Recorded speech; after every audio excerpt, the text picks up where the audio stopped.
All right, so let's get this thing started. Want to just talk about UFC Atlanta? I felt like that was probably the most fun I've ever had in my Dude, that entire was so life. It was just so cool to be with you guys and yeah, get to experience it together. that was definitely Really, me and you started watching it together at about 15 years old at Chase's house. Me and you grew up together. Every Saturday that I can really remember, we've kind of spent oh, time, yeah. doing something UFC involved. So it was such a wild experience to I get think to it's go been over there. 20 years ago. So, yeah, Yeah, it's about 20 years yeah. ago because we watched the first Ultimate Fighter and Mhm. they had their 20th season this year. So it's been at least 20 Oh, years. yeah. So probably 13 years, 13, 14 years old we've been watching this Oh, yeah. because I'm going to be 34 this year. So, Yeah. dude, that's a long time in the UFC. And I kind of lost track of watching the Ultimate Fighter TV show, but I've been watching it with Bina this week. And I've got her hooked on it now, Yeah. and she's not the biggest Right. fan of UFC, but But she likes the she's storylines. getting like she's like, oh, I do like the watching them get to the championship Yeah. and making it the UFC, like the whole story behind it, like you said, the storylines. Mhm. But like just watching somebody grow, everybody likes to see somebody grow, Absolutely. and then you get to see them being amateur basically all the way up to UFC, and then some of these guys, have been champions now. Yeah, So it's pretty absolutely. sick to see that. So that's pretty cool. Yeah. But yeah, UFC in Atlanta was a fight night. And it was stacked cards. Yeah. Prelim showed out better than the main card almost. They right? really did. They really did. 3 knockouts out of 4. Right. Great card. I think Cody Garbrandt got robbed. I do too. Straight blind. I So do too. I do not like that. But the rest of the fights, great. Yeah, the rest of the fights were great. I felt like Cody definitely won. I Yeah. understand that he had some moments where he may have not looked perfect or anything by any stretch, but it's a fight. And I felt like overall, throughout the entire duration of the fight, he looked a little bit better. Same thing with Bellato and Paul Craig with theirs Yeah. getting stopped. It was kind of Well, I mean, funny. was it a flop or was it not? Well, it was obviously a flop. Now the question is was he hurt? I'm sure that shit hurt. You know what I mean? I'm sure that getting kicked in your face absolutely rings your bell and that kind of thing. But at the same time, he definitely was selling it a little bit. More power to him.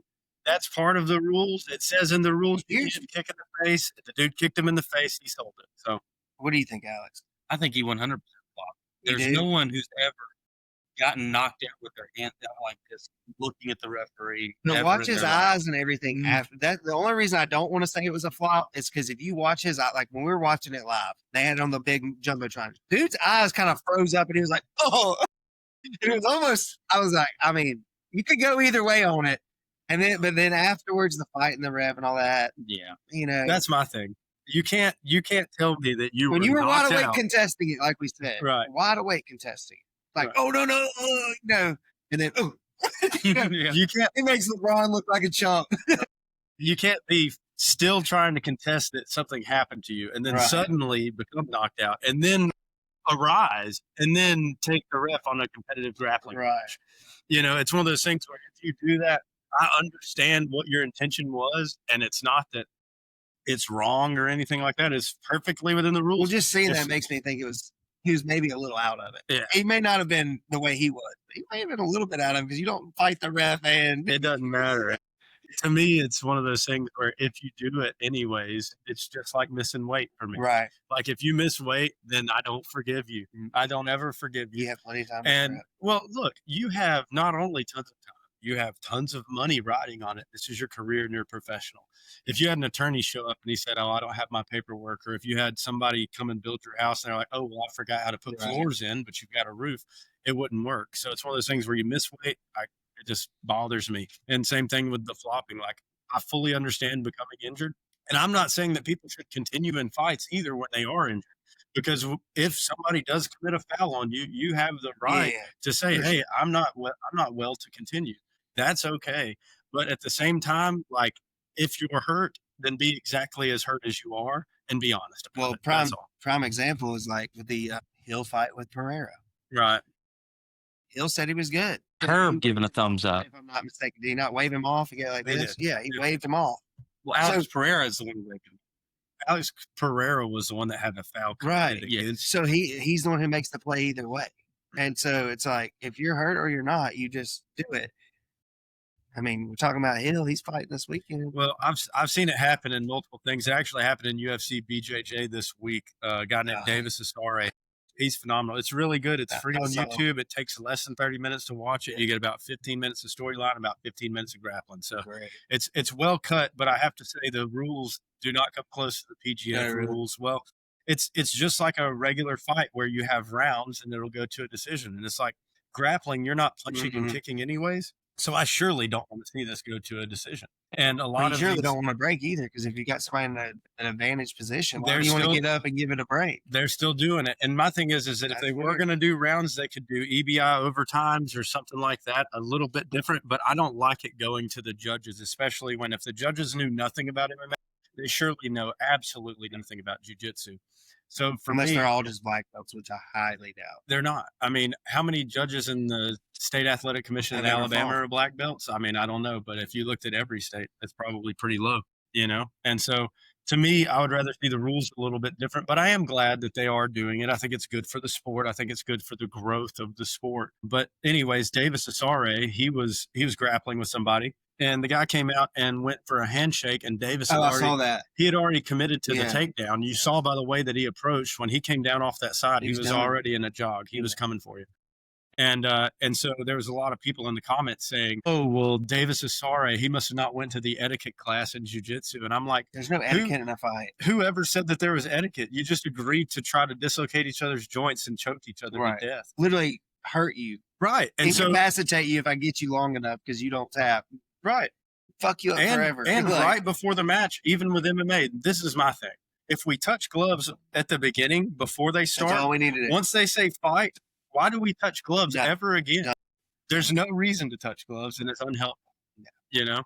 But Davis Asare took him down, broke his foot, and then a lot of people were hating on it, but I felt like it was fair play. It's been really cool. It's been good to watch, but yeah, that card was good. And then also, like we were talking about, back to UFC Atlanta a little bit. Super fun. Alex, tell me a little bit about your experience, man. So by far the coolest experience of my entire life, and it's not even close. Like, that was incredible is not even the word to describe it. Getting to be there with my friends and family. It helped me at boxing. Yes. Like with those, the food, everything, like the view we had of the cage was so perfect. Yeah. Being elevated, not super far away, able to see it, and seeing the fights in person versus seeing it on TV is so different, which is part of the reason why wholeheartedly I can say Cody Garbrandt got robbed. Right. Seeing it in person versus going back and I watched it later on the TV, I was kind of like, I see how the judges could have scored this like this, but being there in person, looking at them hit each other. Hear the sounds of the hits hit. And that's another key that I noticed from the fights, being there is like you could hear them pop on them. It wasn't just something you hear on TV where you're like, oh, that sounded great. No, it popped. And I mean, even being that far away and still, you know, you could hear that pop. I mean, that was one of my favorite parts about it. Yeah. Like, you really got the full experience. Speaking of that, I believe his name's Wellmaker, the guy who knocked out Chris Matinho. Yeah, the blue hair guy or green hair guy. Well, he used to be. Blue. He went the Sean O'Malley route, tried to go back all natural. It still didn't work very well. We got tore up, buddy. Again. But great fight. Wellmaker stepped in and he was practicing the kick. It's actually a feint kick. I saw that before. Do a hook.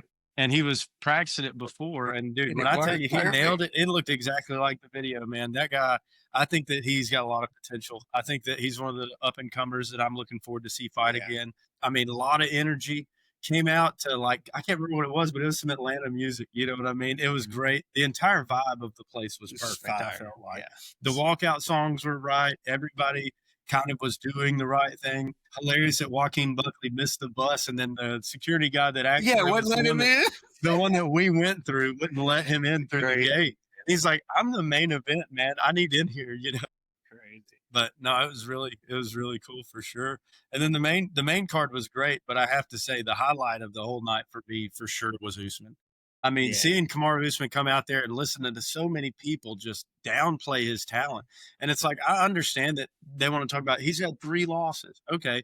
And his 3 losses are to great fighters. Right. And on the very first loss he had that kind of put him on that slide, he was winning the entire time. Sure. Okay. It was legitimately almost an act of God that he even got knocked out in the first place. Right. Yeah. And now he looks great. Bilal Muhammad would like to chat. It's just the time off, though. You know, you got to think 2 years off is a lot. There's only been a few people that take 2 years off.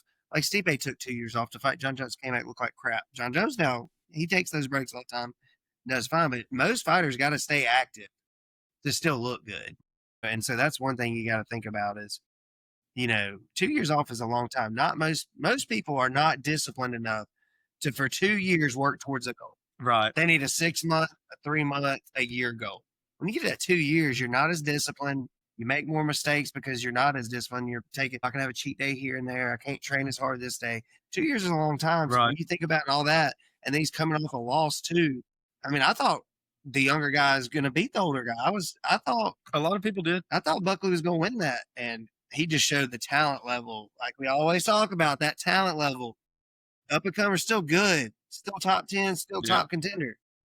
But a former champion, that's that level that nobody's ever hit. He's hit it before. Yeah. Now the level as champion's higher, but he's still hit it before. But super big props to Buckley. And no way looked good. He did not look bad at all. Really, I think that he did everything right. He executed his game plan pretty well. The only thing that he didn't plan for, I feel like, was how long he spent on bottom.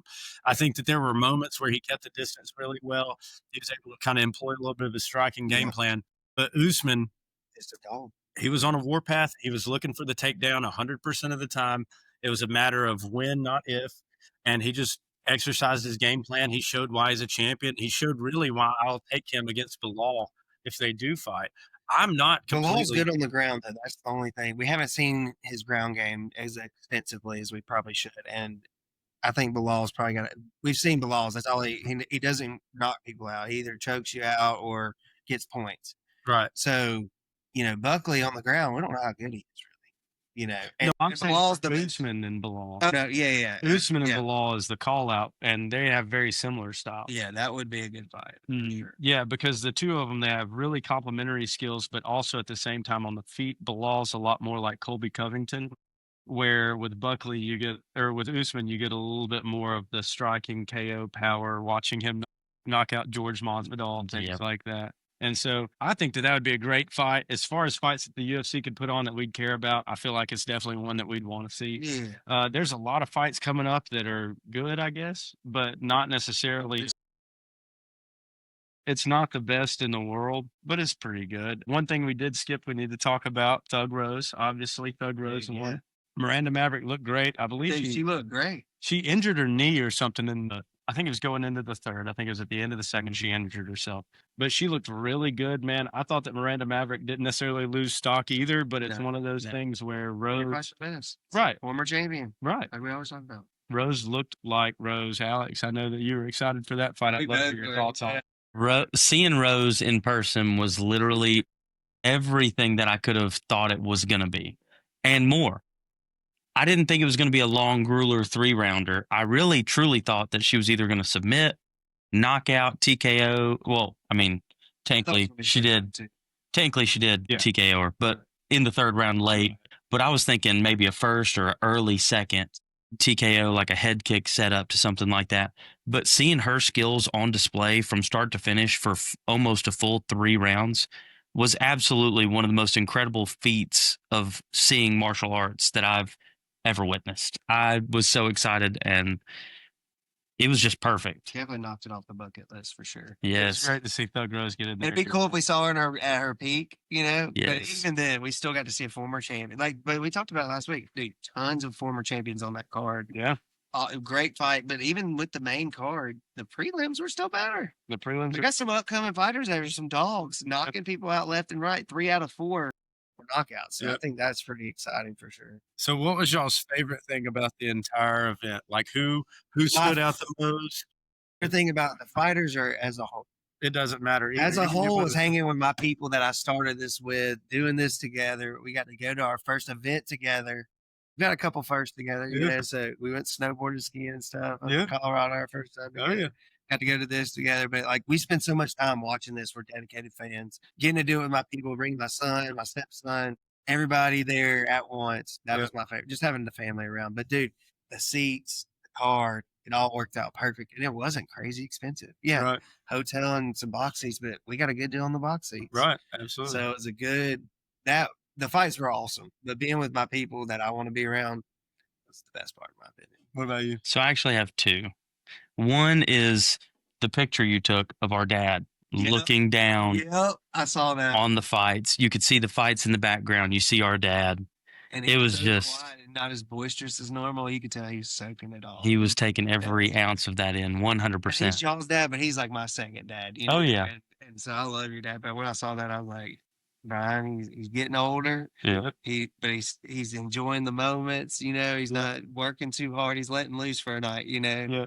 And he was enjoying those fights. He didn't say much the whole night. But have you talked to him about it yet? Oh, yeah. I bet he loved Mhm. it. He had a blast.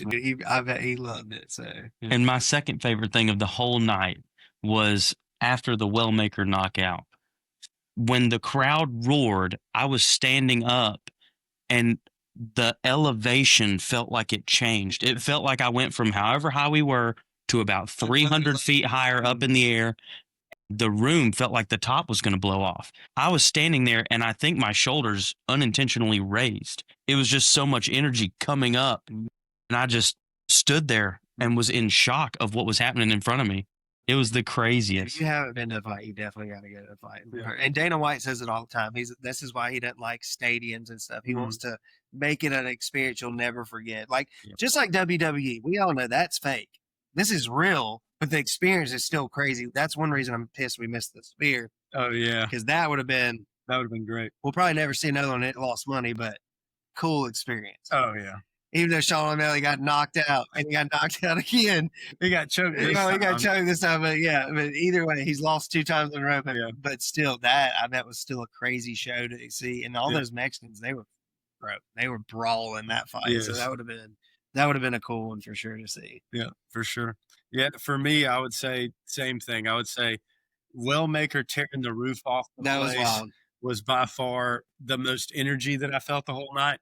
And hearing Kamaru announced as the winner, it almost felt like hearing him announced as the champion again. And then to see him so emotional, Like he talking said, about that it, month is back. man, well, look, we've all competed at a high level. And I think that probably between the three of us, I've had the harder moments where you are at that top part. And it's one of those things where, man, when you get injured, when you have a loss that you shouldn't lose to somebody, when you know you trained harder than that person, you've spent more time on the craft, you've done everything Their right, talent level's not as good as yours. They just get lucky or something. and it still doesn't happen. It will take something inside of you and it'll mess it up. It will ruin the love that you have for what you're doing. And it was so refreshing and beautiful to watch Kamaru Usman out there in a situation where he looked like, I understand that he's getting older. He looked like he was 25 years old again. He was chasing a young man around the cage. And when he won, he was humbled.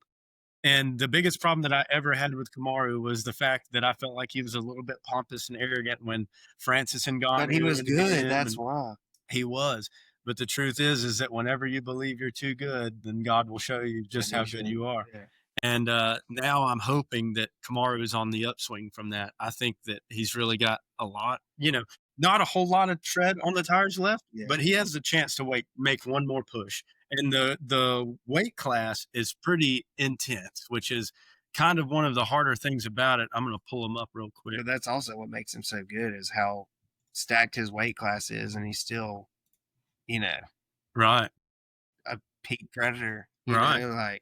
I never thought Kamaru was he was never one of my favorite fighters. I was like, oh, he's a little overrated, like you were talking about. He was still hyped. Dude's good, bro. He's good.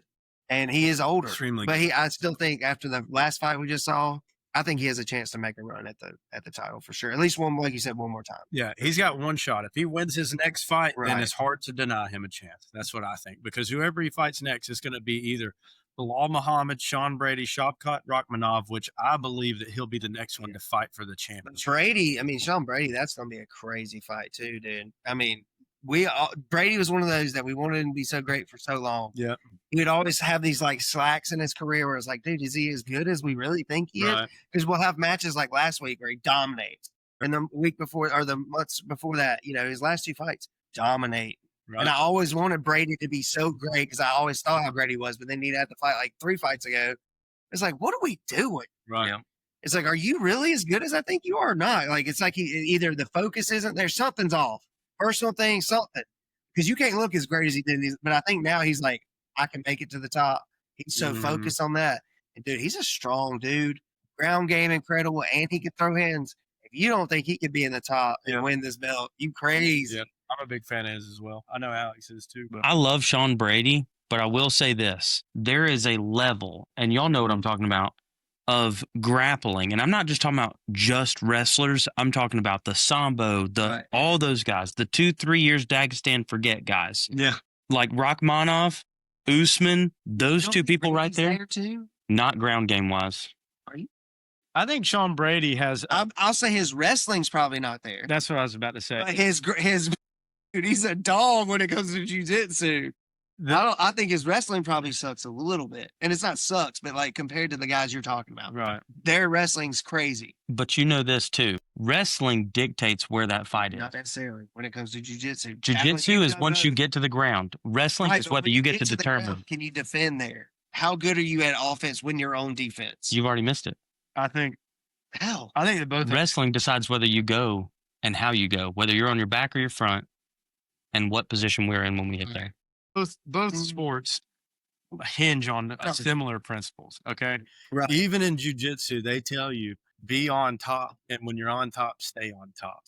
So it's one of those things where sure, you absolutely have way more attacks from your back if you are in that situation and you are a black belt like Sean Brady. Dog, good grappler. I'm not even going to say that his wrestling is necessarily bad. I'm going to say that Marty from Nebraska is Marty from Nebraska, right? And so it's one of those things where if him and Kamaru fought, Kamaru is going to be focusing on ground and pound, trying to take him down, control him. Sean Brady, there's not really any category where he's got a 5 out of 10, in my opinion. He's a really talented striker, talented at grappling, talented at jiu-jitsu, able to have a really good gas tank.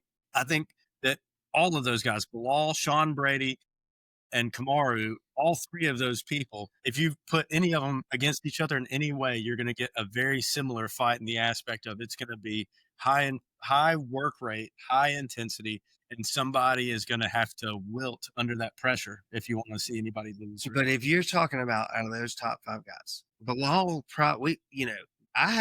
Bilal hasn't really fought anybody has like just fantastic ground game jiu-jitsu or anything, right? I'm not positive. I can pull up. He's beating guys that are fucking strikers, right? Which is cool. Gilbert Burns ain't no ground guy. Leon Edwards isn't a ground guy. None of these guys are. Gilbert Burns is a. But see, look, he's already beat Brady, right? So here's the thing. That was the fight that he lost. Right. So are we going to let Brady lose to him again? How much better he's gotten since that fight? Think about since that fight, how great Brady's got. I don't think that these two are going to fight again. I think that there's too many other people to fight. I think that Usman and Bilal both want Usman's face to be right here where Brady's is. So I think that Dana White is going to go, well, that shit's easy. You know what I mean? Brady, you don't have to worry about it. Because Brady's what, 1 or 2 on the boards right now? He's 2, yeah. He's up there, dude. So you got to think this is another match you can make before Bilal gets a chance at Damian Maia. I mean, beating Damian Maia, that's kind of an example, kind of what we're talking about of the wrestling versus jiu-jitsu. Damian Maia, murderer, though. I don't remember how that fight went. It was a decision, but yeah, those aren't great. He's fought a few. Got one ground game guy out of all of them, and one of them's Brady. Well, you got a ton of ground game people. You just don't have any. What you're trying to say is like jiu-jitsu. Collegiate or Olympic level wrestlers. There's not any of those that were on that list for sure. But I would way more likely probably see Shavkat fight Madalena, Paul and Kamaru fight, and Edwards and Brady. Because this isn't real, dude. None of this is real. Know, but like you're saying it like you haven't seen enough. Edwards doesn't even need to be in top 4 at all. Edwards sucks. I don't care what anybody says. Edwards sucks. You got to get it together, dude. I'm serious. I think Edwards has got to get it. I'm dead serious. Edwards is not that great, and he proved that his last fight. He looked like crap. Ian Gary's the one who surprised me. So, you know what would be a good fight to make is Ian Gary versus Brady, and I want to see Bilal fight. That's what I'm saying. Is that you're calling for the number 6 guy to fight the number 2 guy, but you're saying that's a good fight. The number 3 guy shouldn't fight the number 1 guy. No, I'm saying number 2 and 1. One of them should fight the number 2 guy. They're not fight each other.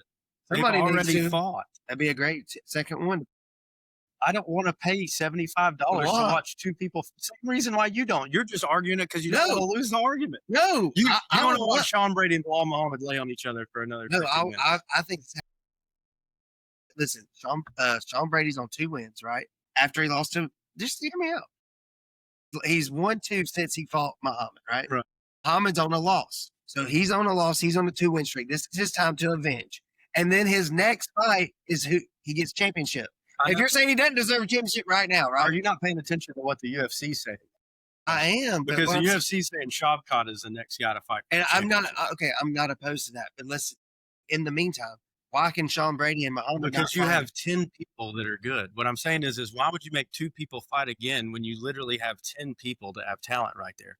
When you've got the only, Bilal okay. Muhammad, What other one makes sense? Usman versus Brady or Bilal Muhammad versus Kamaru Usman. That's a number 1 contender versus number 5 for a number 1 contender match. You have he already Sean- said he's not going to do that fight. He you just have said to it in the listen. press You have to let conference. me finish my sentence. He already said in the press conference. You still aren't letting me finish my sentence. I'm just saying. You didn't. I don't know. You're still saying.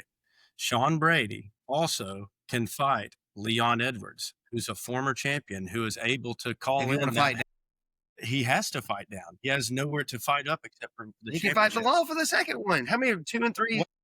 It doesn't help him to go from number 2 to number 1. It does. Then he's in, no matter what next in line.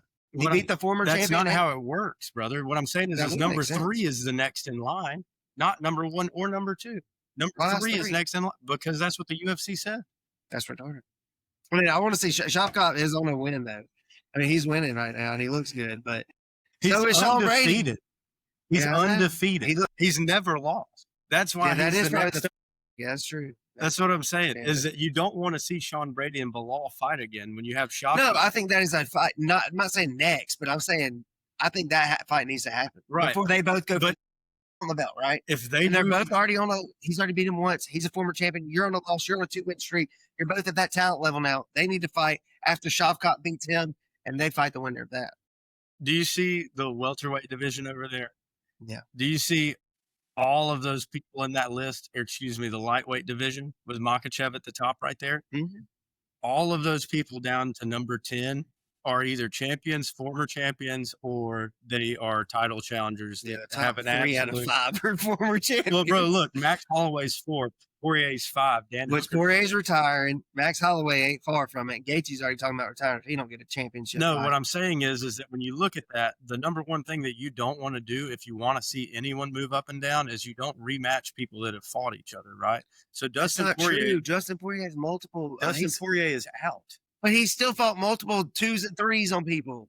How many times did he fight Connor? 2? I know, And two but different I'm weight saying that he's still not did it. in it. Yeah, over the course of multiple years. Yeah, but Sean Brady and fucking Bilal They have been fought fighting. less than 2 years ago for sure. I But they've promise. both been fighting for a long time. No, they haven't.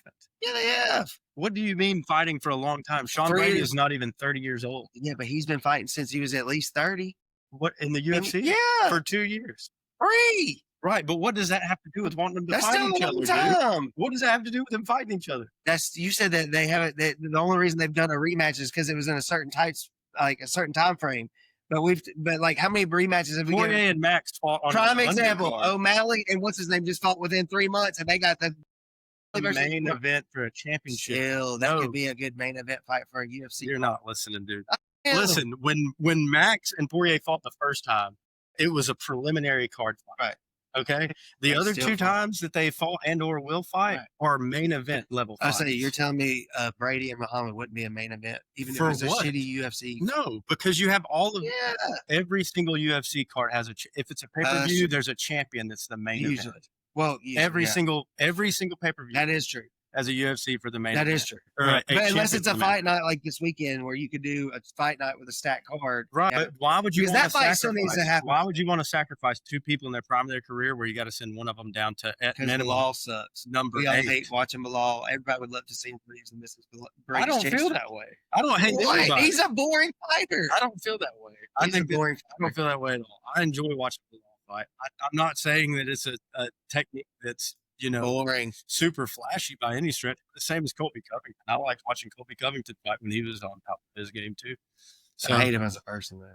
yeah, I understand. And I hated to see it beat back. I'll tell you that. I would, but Masvidal got the listen. Allegedly, Masvidal called him at that restaurant or whatever. Oh, yeah. outside, but No, still, I hated Colby Covington. Yeah, it's real. But let's roll through a little bit of the fights on the fight night card. Alex, you got anybody you want to talk about? So which way you want to go, top or bottom? Or? So I specifically wanted to ask y'all about this Russian guy who Curtis Blades is fighting. I've never heard of him. I was about to say I haven't seen him, and the UFC Rizvan Kuniev. Rizvan Kuniev. Yeah. That's what I'm going for. Final answer. Yep. So he's fighting. But I'm going with Curtis Blades just because I like Curtis Blades. Well, Curtis Blades is a hard match for anybody on any day because he has now not to the level, but he has the Kamaru effect where he can knock you down, start elbowing you, and he will cut you to pieces. And either the ref's going to stop it, or you're going to give up, and the ref will stop it that way. And when he's on top of you, there's not a whole lot that can go your way. There's not a whole lot of people that have stood up when he's on top. Yeah, he's got a dominant ground game for sure. He's had some problems with some of the heavier strikers in the early rounds just because it's heavyweight. But overall, I think that Curtis Blades, I mean, we don't know who this Rizvan guy is, so we'll see what happens. But yeah, I would say Curtis Blades probably all right. Anybody else on the card you liked or you want to talk about? The Bahamundes versus Fiziev fight. I like how you said that. Yes, yes. Rafael Fiziev, absolute gamer. He is there the whole fight. He doesn't fade.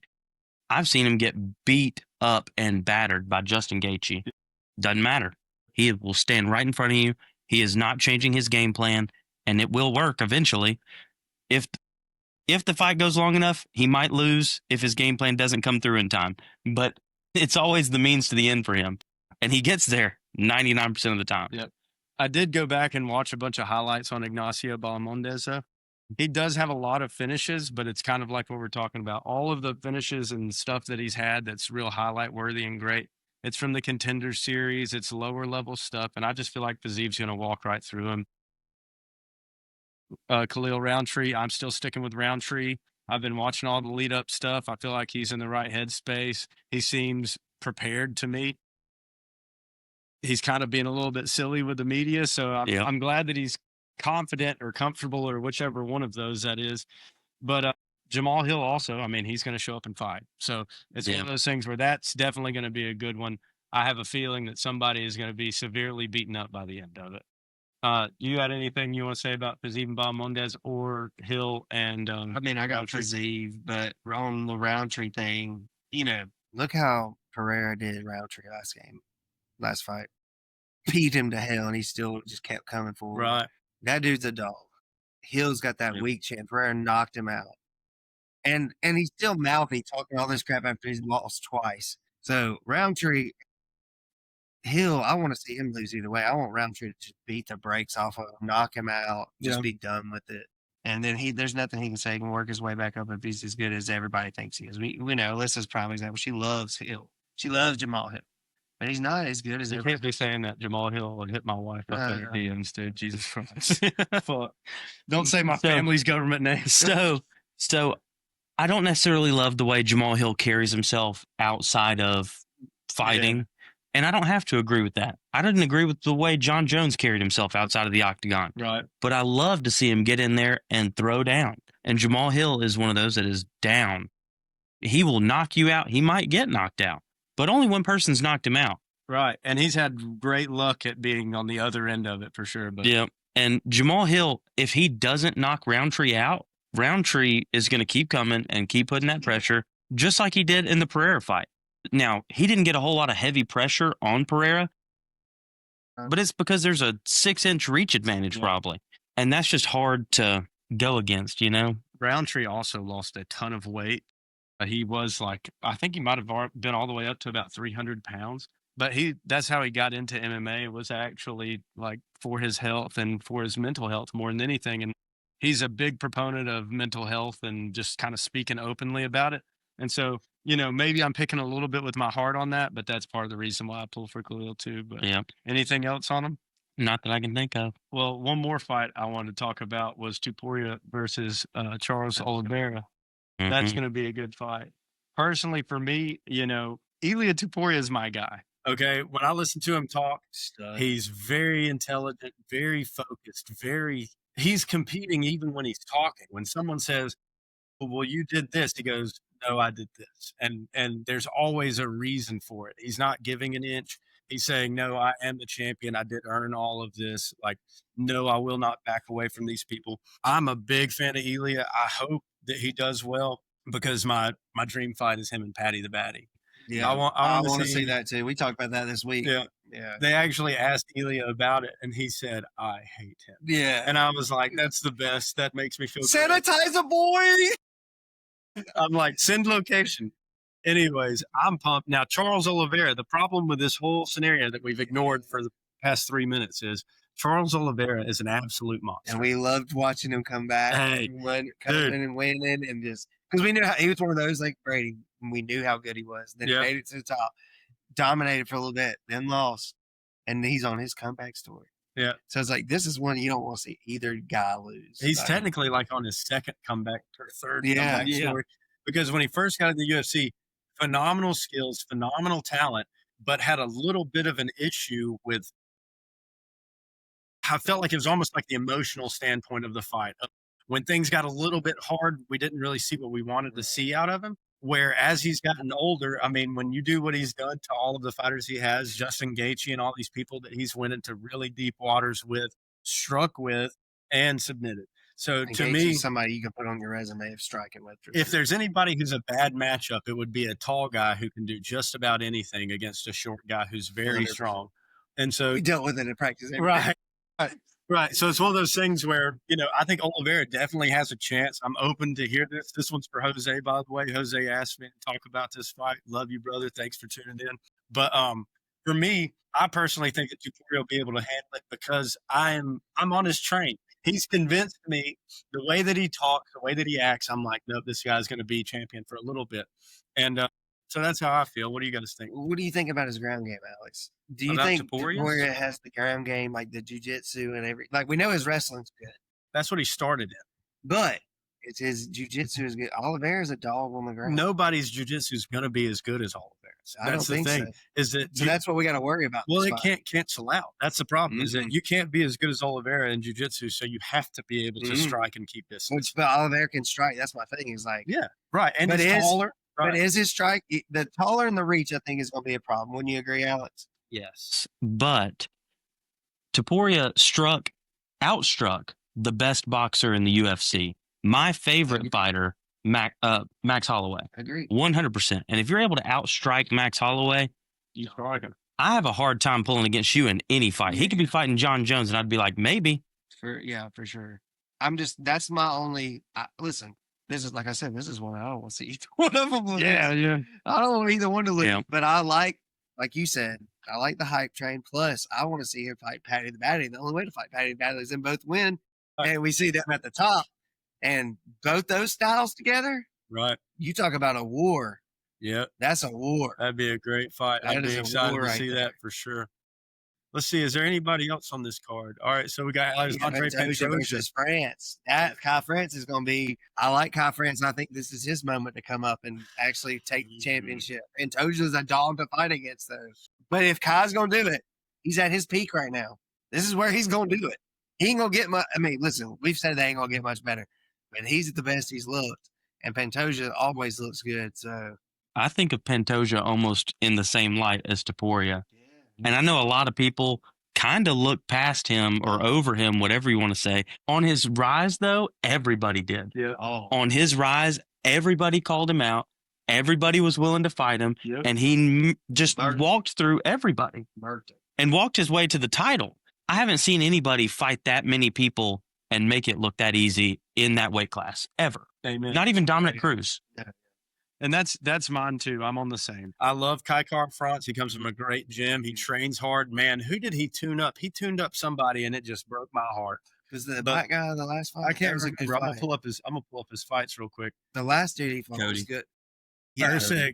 Urseg. That was a good fight. Because Urseg, I was big on Urseg because he's got this very technical striking, very flashy, and it's great for the camera. But Kaikar France is an absolute monster, and so I think that he definitely has the potential. But it's one of those things where Pantoja is so good that I just think that he's going to be able to pull it out. You know what I mean? I think that overall 2-inch reach. he's a champion, like you're talking about. He's fought so many who's.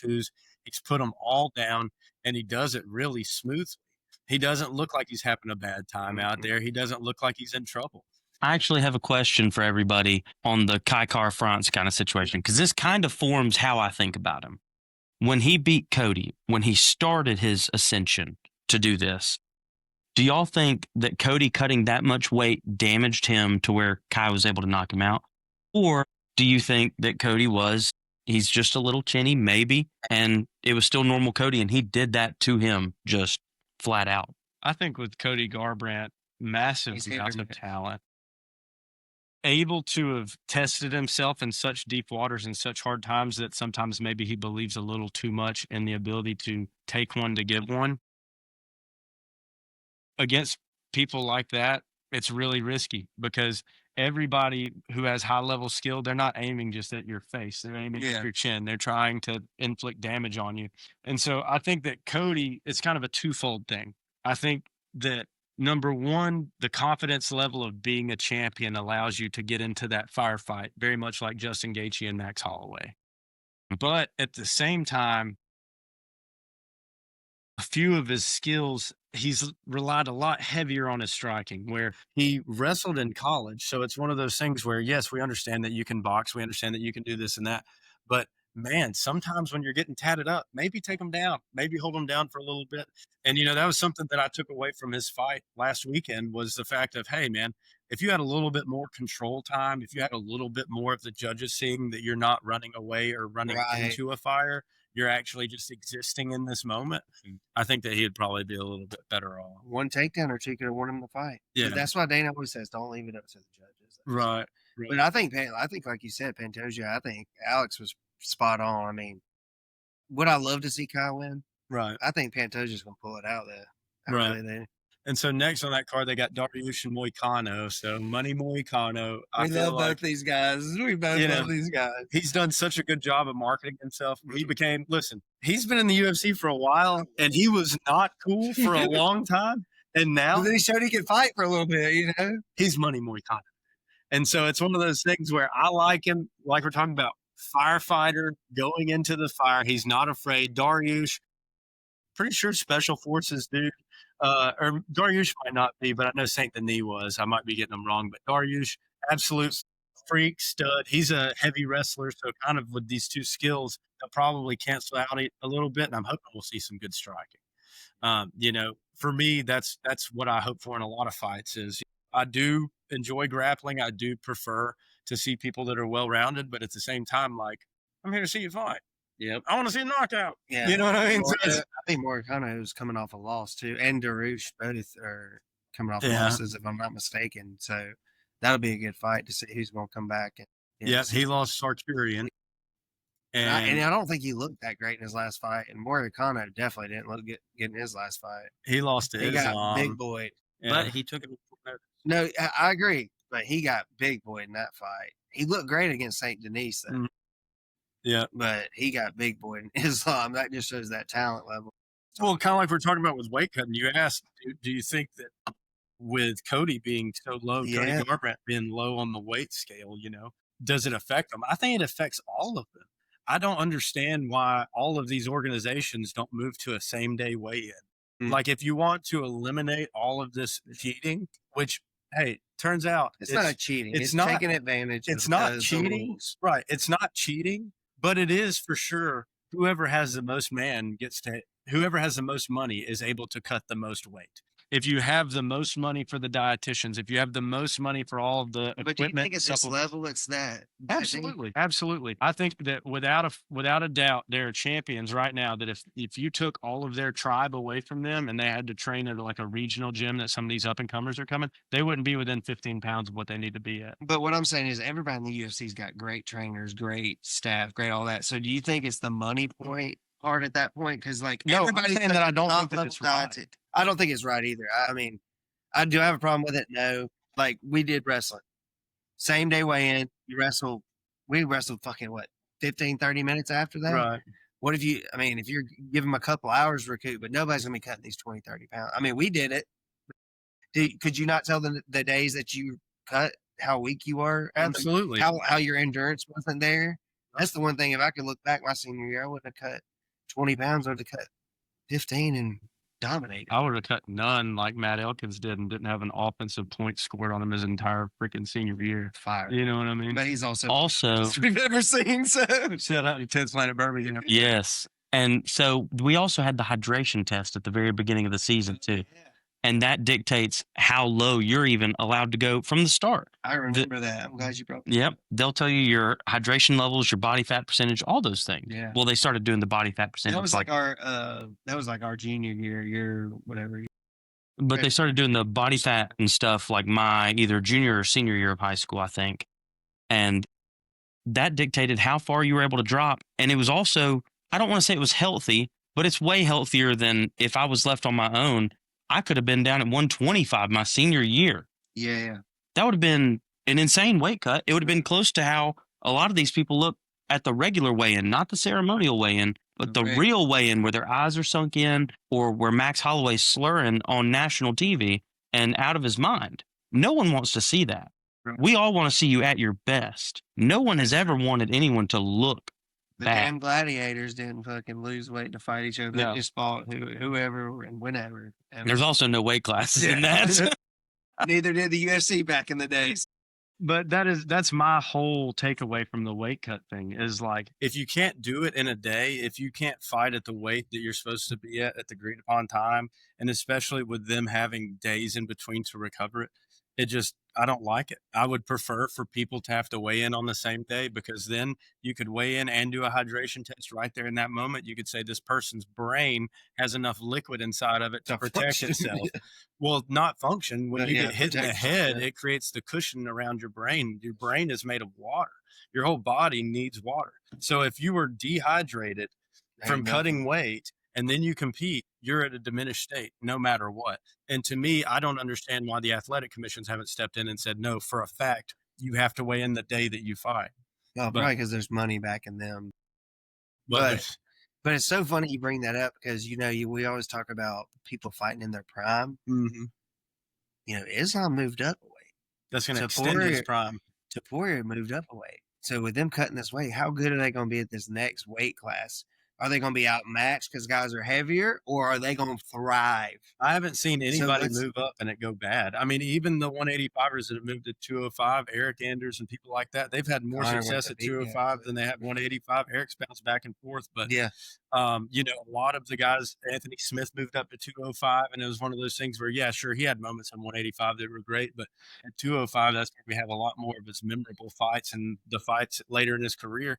And it allows you to extend your career. Mm-hmm. So like if you care about the fighters and you do have a performance institute and you spend multi-million dollars a year on them, like why would you not protect their brain by making sure that they're hydrated on the day that they compete? And it's the same thing with like the football players taking hits. How many hits are they taking? Their brain, whatever the diseases that everybody's getting from all the brain damage. CTE. I think, CTE, I think we're going to start seeing more of that we're not seeing it in boxing, which is weird, but these are lighter padded gloves, and you're getting hit a lot more in the head, in my opinion. And now, one thing the UFC is good about is stopping it when they see they're knocked out. But that's a lot of brain damage. Well, it's part of the risk. Jose Aldo's prime example. Right. It's part of the risk of the game, and it has to occur. But at the same time, we could take a few more measures. A little bit for sure. About it really is my thing. But you got Brandon Royval fighting. I don't know who this Josh man. Yeah, he's good. He's a beast. He's looking.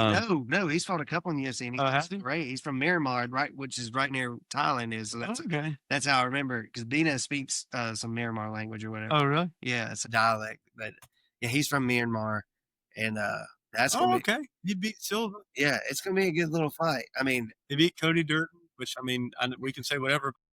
Yeah, he's not bad, but I don't know if he's gonna win this, but I mean, it's gonna be a good fight. What do you think? So I have Royval in this fight, and that is only because I have seen him fight Pantoja, the guy who you said had the sharp striking, Urseg. Dude, he's a dog. Strike, buddy. Yes. I think he's Hispanic, if I'm not mistaken. And he is 100% a super rounded fighter. Yes. And there's not a whole lot of people in that division at the very top. He beat Moreno. Oh yeah, he beat. Yeah, so he lost to former champion. You beat a former champion. Yes, but there's like not a whole lot of people at the top you can't say are not super well rounded in this specific weight class, because the lower you get, the more all around, like 9 out of 10, 10 out of 10 stats you would be getting. No, I think he is a monster, and I love to see him fight. He is super awesome, but I do think there are some problems that can occur. Like, he exposes himself a lot on the feet because he does go out and he's willing to go out on a shield. It's hard too. Yes, but that's the Cody Garbrandt issue. That's why they call him Raw Dog, baby. Yes, yes. What a name. But Josh Van, I don't know if he has the stand up to capitalize on those very short openings. But he is a dog, and I love watching Joshua fight. He's incredible. I think Paul's about to show him there's levels to this shit. It'll be a great test. It'll be a great test. On the prelims, I got Hermanson fighting Rodriguez. Oh, old Rodriguez, dude. He's so old, buddy. I just hope I'm in that shape when I'm that old, you know. Oh man, I think you got to eat more acai, dude. Look at those pecs. His pecs are bigger around than my legs, dude. Are you kidding me? That ain't nothing but straight acai. He started taking acai when he was 6. Yep.